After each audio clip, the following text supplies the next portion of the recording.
Yo, what's up? Welcome back to another episode of The Source. Coming off a night where, I'm a little disappointed. We were in the green. We finished up money, but we started off 4-0 in the NBA and then finished 4-3. The Sixers blew the lead and didn't cover. OKC blows the lead and doesn't even cover plus 8.5. So yeah, we finished up, but I'm a little frustrated. Let's put it in the past and move on to tonight. Welcome to The Source. The Source. Source. Hey, get the Source. First up, Brooklyn's on the road in Detroit for a 7 p.m. start. Total opens up 224.5. Line opens up Detroit plus 10. Everyone's on the Nets here as expected. Public leaning Nets. Sharp action definitely leaning Nets. Line reacts to it. We're now looking at Detroit plus 11.5. So let's take a look at our spreadsheet. According to the model, the line for this game should be Detroit plus 6.25. So we're looking at what? About a 5-point lean on the Pistons. So after last night's loss to Minnesota, Brooklyn is now just 1 game up on Miami for the 6th seed. But keep in mind, there's only 3 games left, and the Nets have the tiebreaker over the Heat. So yeah, it looks like, oh man, they're going to be battling for the 6th seed. But in reality, Brooklyn is still sitting in a very nice spot. But they're still in a position where they need to grab a win. In my opinion, if the Nets win one more game, they get the 6th seed. So why not grab this one against Detroit? But are we down to lay 11.5 points on the road with this team against the Pistons, who aren't really getting blown out right now? I mean, the Pistons are now 4-2 against the spread in their last 6. Even last night, the closing line was plus 13.5. They covered by the hook. And take a look at the matchup here with the Nets defense. Now, Brooklyn's defense has been great. They've truly been playing great. But where's one spot where they've been weak? The mid-range shot, specifically the deep mid-range shot. And if you take a look at the Pistons shot frequency, Detroit shoots a lot of deep mid-range shots. Now, Detroit defensively has holes. They haven't been good. They haven't been terrible defensively, but they really haven't been good. The Nets should be able to score points, no problem. But we're talking about laying 11.5 points on the road. I can't do it. The Pistons came through for me last night. I'm rolling with them again tonight. So let's head over to OddsJam, see what our best option is. And it looks like our best bet is just going to be Detroit plus 11.5 at minus 110. You can get that on several different books. Let's lock it in. Next game. Next up, Knicks at Pacers. I'm going to skip this one. I know the Knicks have looked pretty solid without Randall, but I still don't trust them enough to lay 8.5, 9 points on the road. RJ Barrett is also listed as questionable tonight. I'm not comfortable placing a bet on this one. I'm skipping next. Toronto on the road in Boston, 7:30 p.m. start here. Total opens up 226.5. Line opens up Boston minus 5.5. Action is pretty much dead even on this one. Public split right down the middle. Line mysteriously drops from 5.5 down to 4. And I'll talk about that in a second, but it happened immediately. It happened in like a 5-minute span. Don't know the explanation for that. So let's take a look at our spreadsheet. According to the model, the line for this game should be Boston minus 6.23. So we're looking at what? 2.5 point lean on the Celtics here. There's no question that the Raps need this game more than the Celtics do. Toronto's in a battle right now with the Hawks and the Bulls for the 8, 9, 10 spot. They're all close, shuffling.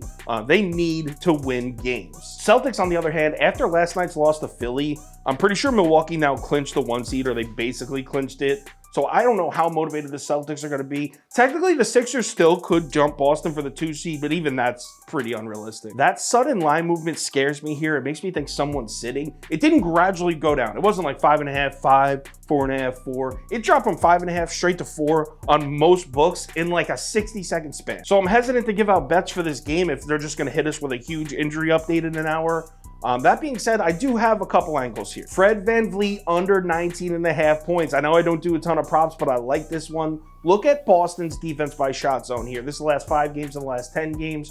Boston plays excellent defense on the perimeter. If you want to score in this Celtics defense right now, you got to take it inside. You can't rely on the outside shot. Most of VanVleet's shot attempts come from outside. Celtics defense is definitely a tough matchup for Steady Freddy. Combine that with the fact that in the last 5 games, the Toronto Raptors are running the 3rd slowest pace in the NBA. Boston's on a back-to-back. They're going to be down to slow the game down with the Raps. So I'm expecting to see a slower basketball game. I expect Toronto to attack the paint a lot. It's just not a good recipe for Fred VanVleet scoring. So for right now, I'm on the under, and I'm on Fred VanVleet under points. That's what I'm going to say for right now. Gun to my head, I had to pick a side. I would take Toronto, but don't hold me to that. So let's head over to OddsJam and see if we can steal some value here and check it out. We're getting the hook on BetMGM. Raptors plus 4.5, -110. BetMGM. Lock it in. Next game. Bulls on the road in Milwaukee. 7:30 p.m. start. Total opens up at 231, and this line opens up Milwaukee -7. Line drops from 7 down to 6.5, and we got a bit of a pros versus public setup here. Public is definitely on the Milwaukee Bucks. Sharp action definitely on the Bulls. So let's take a look at the spreadsheet here. According to the model, the line for this game should be Milwaukee -6.06. So pretty much no lean, a half-point lean on Bulls. Nothing. Like I said earlier, Milwaukee pretty much clinched the 1 seed with the Celtics loss last night. Combine that with the fact that they're pretty banged up.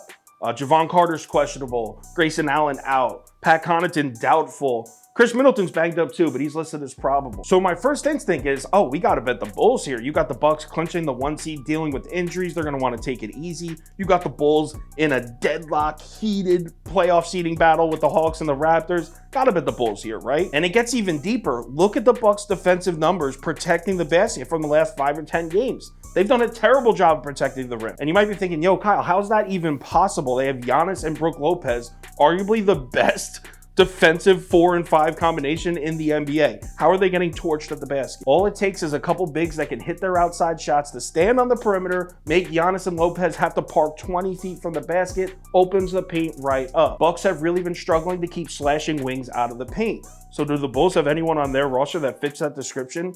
Oh yeah, Zach LaVine and DeMar DeRozan, arguably the best pair of scoring wings in the NBA. Actually, second best, probably Jaylen Brown and Jason Tatum would be first. But there's kind of an added element in this matchup that really scares me a little when it comes to betting the Bulls.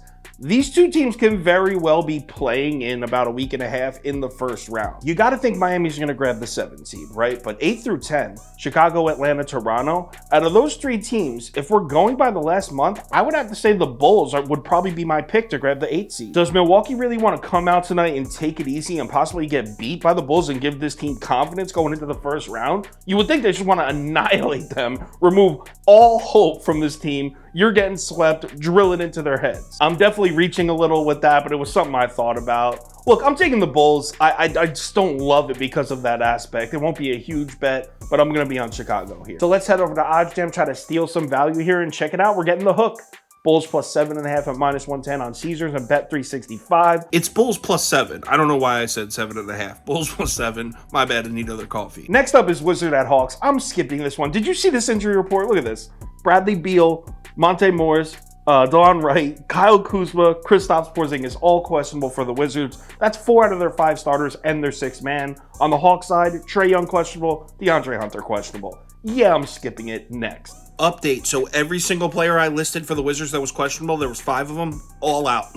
Every single one of them's out. DeAndre Hunter also out. Trae Young still questionable. Now Bogdanovich is questionable too. Whatever, who cares? Not betting it. Kings at Mavericks. I'm skipping this one as well because this line makes no sense. As of right now, they're not showing any injuries. No one listed on the injury report for Sacramento, but Dallas is laying 6 points. Something isn't added up.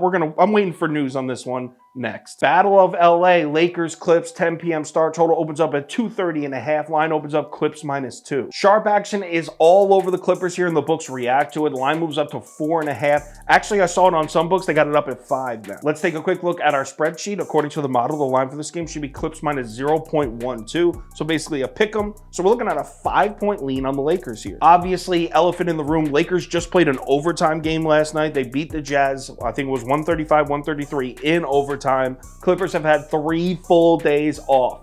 Obviously, we know that that's the explanation for the line. But let's be real. This is the game of the year for the Lakers and the Clippers too. These two teams are tied for 6 and 7 right now. Winner's going to be out of the play-in tournament. Loser's going to be in the play-in tournament. If there's one game where LeBron and AD are going to push it through a back-to-back, it's this one. Lakers are 6 and 5 against the spread on 0 days rest this season, so it's not like they struggled in this spot. The line movement scares me a bit. I'm hoping it's just reacting to everyone betting the Clippers. My model has this one 117-117. So I want to take the Lakers and I want to take the over. I'm waiting it out though because this injury situation's a little sketchy with the Lakers on a back-to-back. D'Angelo Russell is listed as out on RotoWire, but then I read an article saying he's most likely going to play. Just too many moving parts right now, but I will not be betting the Clippers here. I can tell you that for an absolute certainty. If anything changes with any of these bets, I will let you know on Twitter, so give me a follow there if you're interested.